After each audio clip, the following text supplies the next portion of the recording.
49. Kemudian kita tengok tanda kecil kiamat yang ke-50.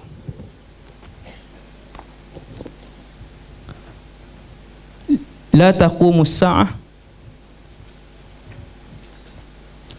hatta yamurra ar-rajulu biqabri ar-rajuli fayaqul ya laitani makanah. Tidak akan berlaku kiamat tak akan berlaku sehinggalah seseorang melewati kubur seseorang lalu dia berkata, andai kata aku ada di tempatnya. Yakni tanda kecil kiamat yang ke-50. Apa maksud dia? Macam ni. Nabi sebut tiap-tiap tanda ini akan berlaku, kemudian baru berlaku kiamat. Ni yang kita baca ni dalam dewan ni daripada pagi tadi sampai sekarang, tuan-tuan muslimin muslimat sekalian. Tanda-tanda ini mesti berlaku.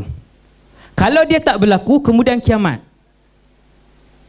maka Rasulullah dikira berbohong lah. Ni, kalau berlaku kiamat, ada 5 tanda ni tak berlaku pun, maka Rasulullah dikira berbohong. Maksudnya kita nak faham macam ni. Berapa ratus pun tanda kiamat yang wujud dalam alam ni yang pernah disebutkan oleh Rasulullah, sama ada dijumpai ataupun tidak dijumpai oleh para ulama, mesti akan berlaku. Mesti akan berlaku. Begitu kaedah. Nah, sebelum kita teruskan. Antaranya akan datang nanti satu masa, dia macam ni tuan-tuan. Kadang-kala tanda kiamat tu dah berlaku 800 tahun yang lalu. Faham tak? Macam ni. Duduk macam ni daripada tadi. Baby lah, kan? Kita hari ni 1400 berapa? 39. Kan? Hijrah kan? Maksudnya umat Nabi Muhammad ni dah 1439 tahun. Adakah semua tanda kiamat ni kena berlaku 100 tahun sebelum kiamat? Jawapan dia tidak. Ada tanda kiamat yang berlaku ketika Nabi masih hidup. Tadi Ustaz Anwar bagi tahu. Ada tanda kiamat yang berlaku Nabi hidup. Nabi kata ni tanda kiamat. Jadi tanda-tanda kiamat yang setakat ini, yang ulama jumpa yang tidak melebihi 200, tanda kecil.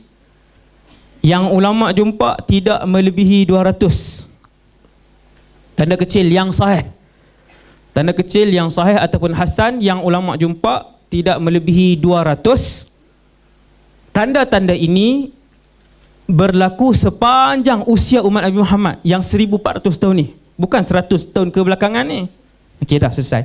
Jadi kadang-kala tanda tu kita tengok ustaz ni bila ni? Mungkin 1000 tahun yang lalu berlaku. Cukup mah. 1000 tahun yang lalu berlaku sekali je. Cukup. Maka dia telah pun membuatkan bahawa tanda kiamat itu telah berlaku. Contohnya yang binatang bercakap nanti kita akan tengok, kan? Yang itu berlaku pada zaman Rasulullah. Bulan terbelah, kan? Bulan terbelah berlaku pada zaman Rasulullah masih hidup. Berlaku ketika Rasulullah masih hidup. Nabi diutuskan. Ketika Nabi masih hidup, Nabi diutuskan. Itu tanda kiamat, kan? Okey. Jadi satu hari kamu akan tengok satu kumpulan umat aku, dia lalu di tepi kubur, dia kata, ish, kalau masuk dalam ni pun seronok. Bukan masuk menyorok tau. Ish, kalau duduk tempat mereka ni pun seronok. Dia macam inilah, kalau mati pun seronok. Disebut macam tu. Hadis tentang sebut kalau mati ini ada 2 versi. Yang pertama, Nabi larang, iaitu Nabi melarang satu orang, Allah bagi kat dia ujian, mati senang lah. Yang tu Nabi larang. Itu hadis lain. Hadis ini diungkapkan oleh orang-orang yang baik. Ni yang kita baca ni. Kena note lah. Semua tengok saja saya. Tak pergi tulis lah, kan? Kena tulis. Kalau nak ni lah, kalau nak terang pula kat orang lain, kan? Hadis ini diungkapkan oleh orang-orang yang baik. Apabila tuan-tuan tengok, ada tak zaman ni, apabila kita hidup dalam satu masyarakat hari ni 2018 ni, tengok di keliling kita dengan mungkar, tengok dengan orang tak amanah dalam rumah sendiri pun yang ni bergaduh dengan kawan ni, yang ni khianat kawan ni, yang ni fitnah kawan ni dalam keluarga yang besar. Jadi keluar di masyarakat, pi pejabat pun depan mata kita orang ambil rasuah, depan mata kita dia ni berzina dengan suami kawan ni. Kita jadi, ya Allah, tak sanggup duduk dah kat dunia ni, ya Allah. Bila lalu di tepi kubur kita kata apa? Kalau mati pun lebih baik. Ada tak sama ni? Ada tuan.